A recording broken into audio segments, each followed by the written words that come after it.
You're watching Dukascopy TV. I'm Elaine Stenson. I'm joined in the studio now by Chris Wasserman, who's president and founder of the Zermatt Summit, a not-for-profit NGO based here in Switzerland. Chris, you're very welcome to the studio. Thank you for inviting me, Elaine. So what can you tell our viewers about the Zermatt Summit? It's the 5th annual one this June.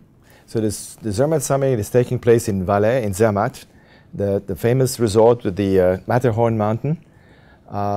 We have 250 leaders coming from all over the world to basically make the economic model more sustainable by telling us about personal experience as leaders of large companies or as medium companies, also from the financial world. How could these leaders bring together economic sustainability or financial performance and also social, societal and environmental values? How can these two worlds come together? And can you tell me something about the speakers that are going to be there, some of the keynote speakers? Who are you expecting? So we've had quite prestigious companies over the years.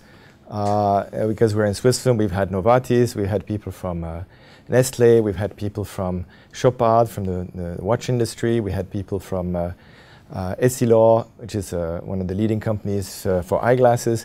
We've had also banks, BNP, UBS. All sorts of well-known companies who actually have started or are looking for ways to improve their performance while having a more responsible attitude. Okay. And what are some of the highlights that are going to be taking place at this year's summit? So we will have 3 highlights. I will talk to them very briefly. The first one is, we call it the Blueprint for Better Business. And the idea here, the initiative comes from the City of London. As you know, the financial industry doesn't have the best reputation nowadays. And basically the idea is how to bring purpose back to the financial industry, which plays a very important role because they should support the economy. The economy should support the common good and then the person, as we said. So that's one initiative which we will talk about, and big companies such as Unilever and some of the big banks are participating in this initiative, such as Lloyd Bank, etc. The second one is how to make mainstream business more responsible, and that brings together social entrepreneurs of the Ashoka network. Ashoka is a US NGO founded 30 years ago.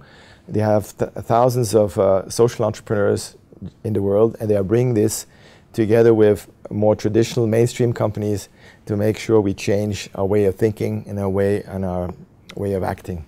So economic sustainability is one of the key themes at the event. Is a lack of sustainability, which was one of the main problems during the financial crisis in 2008, what's your take on economic sustainability this year, nowadays? Well, without being Dr. Doom, we think that the economic crisis is not over. It might get even worse.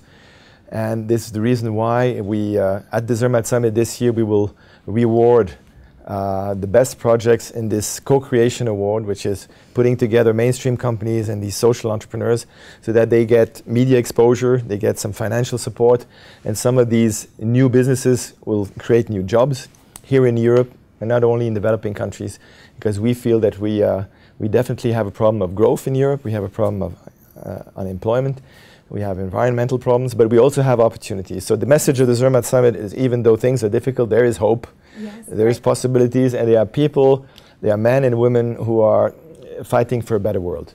Okay, and at the end of the day, who do you want to benefit overall from the summit? So we believe the business leaders, whether board members, CEOs, those are the people at the top of the companies. If they're not convinced on these issues, it's difficult for them to change the culture in their companies. Okay. So they are our first target, but we're also looking at future leaders, you know, the generation of 30, 40 years old.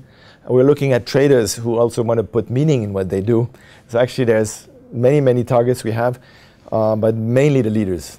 Okay, Chris Wasserman, thank you so much for joining us in the studio today. Thank you, Elaine. And that's all we have time for now, but do check back later for further updates and interviews from the TV team. Bye for now.